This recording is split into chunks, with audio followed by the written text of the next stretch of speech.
আল্লাহ পাক কি না করতে পারে। যেখানেই আবু জেহেল সেখানেই মুহাম্মদ সাল্লাল্লাহু আলাইহি ওয়াসাল্লামের জন্ম হয়, যেখানেই নমরুদ সেখানেই ইব্রাহিমের মতো মানুষ আসেন, যেখানেই ফেরাউন সেখানে আবার মূসা আসেন। মূসাকে আল্লাহ রাব্বুল আলামিন ফেরাউনের ঘরেই মানুষ করলেন, ইব্রাহিম আলাইহিস সালামকে আল্লাহ পাক আজারের ঘরেই মানুষ করলেন। চিন্তা করতে পারেন, যেখানে যত বেশি জাহেলিয়াত সেখানে তত পাক্কা মুসল্লি জন্ম নেবে, মুমিন জন্ম নেবে। যেখানে যত বেশি জাহেলিয়াত সেখানে তত শক্তিশালী মুমিনদের জন্ম হবে।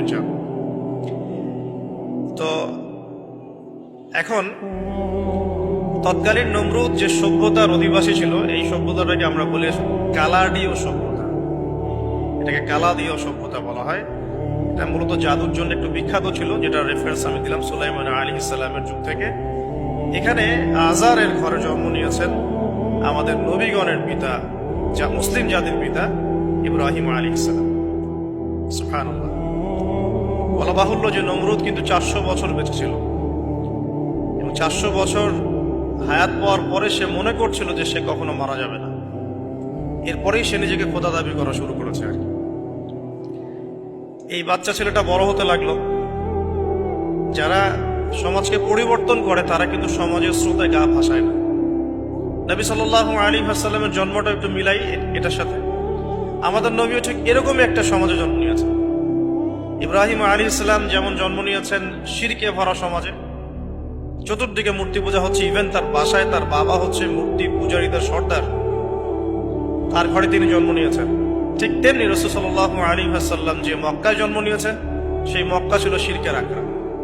সেখানে লাত, উজ্জা, হুবল, মানাতের পূজা হতো, সুদ ছিল, জিনা ছিল, ব্যভিচার ছিল, মাদক ছিল, গোত্রীয় হানাহানি ছিল, নারীর অবমাননা ছিল।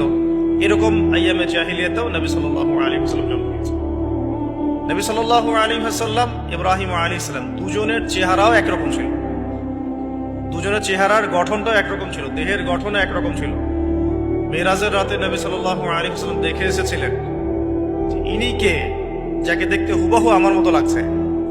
জিবরাইল আলাইহিস সালাম বলেছেন ইনি আপনার পিতা ইব্রাহিম আলাইহিস সালাম। সুবহানাল্লাহ। ঠিক তেমনি আমরা খেয়াল করে দেখি যে জীবনের যে চড়াই উতরাই, পারিবারিক জীবন, সামাজিক জীবন, হিজরতের জীবন, দিন প্রতিষ্ঠা ইত্যাদি, প্রত্যেকটা ডিপার্টমেন্টেও ইব্রাহিম আলাইহিস সালাম আর মুহাম্মদ সাল্লাল্লাহু আলাইহি ওয়াসাল্লামের মধ্যে একটা চরম মিল আছে। এটা আমরা আস্তে আস্তে এই গল্পের ভিতরে গেলে বুঝতে পারব। আর এই কারণেই হয়তোবা আল্লাহ ভালো জানেন, এই কারণেই হয়তোবা আমরা যখন তাশাহুদের পর দরুদ পড়ি, আমরা দরুদের মধ্যে অন্য নবীর নাম নিচ্ছি না, আমরা মুহাম্মদ সাল্লাল্লাহু আলাইহি ওয়াসাল্লামের সাথে ইব্রাহিম আলাইহিস সালামের নাম নিচ্ছি। হতে পারে এটা একটা কারণ, আল্লাহ ভালো জানেন। এখন এরকম পরিবেশে বড় হতে লাগলেন ইব্রাহিম আলাইহিস সালাম। আমি একটু আগে বলেছি যারা সমাজকে পরিবর্তন করে তারা কখনো সমাজের জাহিলিয়াতের স্রোতে গা ভাসায় না। মুহাম্মদ সাল্লাল্লাহু আলাইহি ওয়াসাল্লাম সমাজ পরিবর্তন করেছেন আইয়ামে জাহিলিয়াতকে মাত্র 23 বছরের ব্যবধানে, কিন্তু তিনি কিন্তু জাহিলিয়াতের সাথে গা ভাসান নাই। তিনি কখনো সুদ খান, তিনি কখনো মূর্তি পূজা করেন নাই, তিনি কখনো কোনো অন্যায় গুনাহ করেন নাই, তিনি কখনো মাদকদ্রব্যের কাছেও যান নাই, কিন্তু সমাজটা ছিল এগুলোতে নিমজ্জিত। ঠিক ইব্রাহিম আলাইহিস সালামের ক্ষেত্রেও সেম।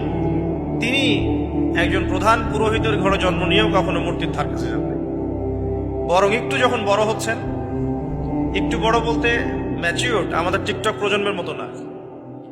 এরা 20-30 বছর হয়ে গেল ম্যাচিউরড হয় না, বুদ্ধি প্রতিবন্ধী, বিকলাঙ্গ। ইভেন ইদানিং আমাদের মেয়েরা ছেলে হচ্ছে, আমাদের নারীরা এখন পুরুষত্ব দেখাচ্ছে, আর আমরা পুরুষেরা ফেসবুকে একটা স্ট্যাটাস দিয়ে ক্ষান্ত হয়ে থাকি। এটুকু আমাদের দায়িত্ব উম্মার প্রতি। আর এখানে আমরা দক্ষতা অর্জন করেছি অনেক। আমরা সবাই কিবোর্ড মুজাহিদ, আমরা এটা মনে করি। এটাই যুদ্ধ, এটাই জিহাদ। আর নারীরা মাঠে যুদ্ধ করছে এখন সম্ভ্রমের জন্য, অধিকারের জন্য ইত্যাদি। ফ্যামিলিস্ট রেভলিউশনের দিকে তাকালেও তাই দেখা যায়। ছেলেরা এখন বেকার হয়ে যাচ্ছে, কিন্তু মেয়েরা স্বাবলম্বী হচ্ছে। তারা দিনদার নয়, এই মেয়েগুলো দিনদার নয়, কিন্তু জীবনে প্রতিষ্ঠিত হওয়ার জন্য লড়ছে, চ্যালেঞ্জ গ্রহণ করেছে। এটা ছেলেদের উচিত ছিল। আজারের ঘরে জন্ম নিয়ে সেই ইব্রাহিম কিন্তু চ্যালেঞ্জ গ্রহণকারী একটা ছেলে। সে এখন তার পিতাকে বলছে কি বলছেন? আমরা একটু কোরআনের ভাষা শুনি। আল্লাহ রাব্বুল আলামিন বলছেন, সূরা মারিয়ামের মধ্যে এসেছে ঘটনাটা 41 থেকে 45 নম্বর আয়াতে। আল্লাহ পাক বলছেন, ওয়াজকুর ফিল কিতাবি ইব্রাহিম বা'দা আউযু বিল্লাহি মিনাশ শাইতানির রাজীম। হে নবী মুহাম্মদ সাল্লাল্লাহু আলাইহি ওয়াসাল্লাম, আপনি এই কিতাবে ইব্রাহিমের ঘটনা বর্ণনা করুন। ইয ক্বালা লিআবিহি, যখন ইব্রাহিম তার বাবাকে বললেন, তার বাবা মানে আযারকে বললেন, ইয়া আবাতি, হে আমার বাবা, লিমা তা'বুদু, তুমি কেন ইবাদত করো এমন সত্তার, মা লা ইয়াসমাউ, যে শুনতে পারে না, ওয়ালা ইউবসিরু, দেখতেও পারে না, ওয়ালা ইউগনি আনকা শাইআ, তোমার কোনো উপকার করতে পারে না। একটা ছেলে যার বয়স হবে 15 থেকে 20 হয়তো বা হাইয়েস্ট, তার কাছে কি এমন জ্ঞান আসলো যে সে তার বাবাকে এখন চ্যালেঞ্জ করছে, তার জ্ঞানতাত্ত্বিক যুদ্ধ শুরু হল, আদর্শিক যুদ্ধ শুরু হল বাবার সাথে। হে আমার বাবা, আপনি কেন এমন সত্তার ইবাদত করছেন যে শুনতেও পারে না, অসারতা দেখিয়ে দেওয়া হচ্ছে চোখে আঙ্গুল দিয়ে, দেখতেও পারে না, আপনার তো কোনো উপকারও করতে পারে না, কোনো ক্ষতিও করতে পারে না। ওয়ালাম ইউগনি আনকা শাইআ, ইয়া আবাতি, হে আমার বাবা, ইয়া আবাতি ইন্নী আখাফু আন ইয়ামাসসাকা আযাবুম মিনার রাহমানি ফাতাকুনা লিশ-শাইতানি ওয়ালিয়্যা, হে আমার বাবা, আমি ভয় পাচ্ছি যে আপনার উপরে না আবার আল্লাহ পাকের গজব নেমে আসে এবং আপনি শয়তানের ওলি না হয়ে যান। ওলি মানে কি? বন্ধু, বন্ধু, শয়তানের বন্ধু না হয়ে যান। ইয়া আবাতি ইন্নী ক্বাদ জাআনি মিনাল ইলম মা লাম ইয়াতিকা ফাত্তাবি'নি আহদিকা সিরাতান সাওয়্যা। কি চমৎকার কথা! ছোট্ট ছেলেটা বলছে, হে আমার বাবা, আমার কাছে একটা জ্ঞান আসছে, জ্ঞান, আমার কাছে একটা জ্ঞান এসেছে যেটা তোমার কাছে আসে নাই। ফাত্তাবি'নি, তুমি আমার অনুসরণ করো। আহদিকা, আমি তোমাকে পথ দেখাবো। সিরাতান সাওয়্যা, সহজ সরল পথ দেখাবো। সন্তান বাবাকে নসিহত করছে। সন্তান বলছে, আমার কাছে এমন জ্ঞান এসেছে বাবা যেটা তোমার কাছে আসে নাই, তুমি আমাকে ফলো করো, আমার অনুসরণ করো, আমি তোমাকে পথ দেখাবো। Ego problem, ego. আজকেও যখন কম বয়সী কোনো মানুষ বেশি বয়সের কাউকে দাওয়াত দিতে যাবে, এরকম প্রবলেম ফেস করতে হবে। তার বাবা কি বললো, কেন ফেস করতে হবে আল্লাহ পাক সেটা বলেছেন সূরা বাকারা, এটা এই সূরাটা সূরা বাকারায় বলেছেন। ওয়াইযা কিলা লাহু ইত্তাকিল্লাহ, কিছু মানুষ আছে যাদেরকে যদি বলা হয় আল্লাহকে ভয় করুন, আখাযাতহুল ইজ্জাতু বিল ইসম, তাদের প্রেস্টিজে লাগে। এক কথায় কি?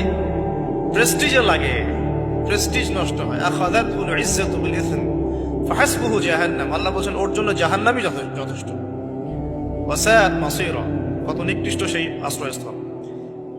এখনকার সমাজে এই প্রবলেমটা আপনারা ফেস করবেন।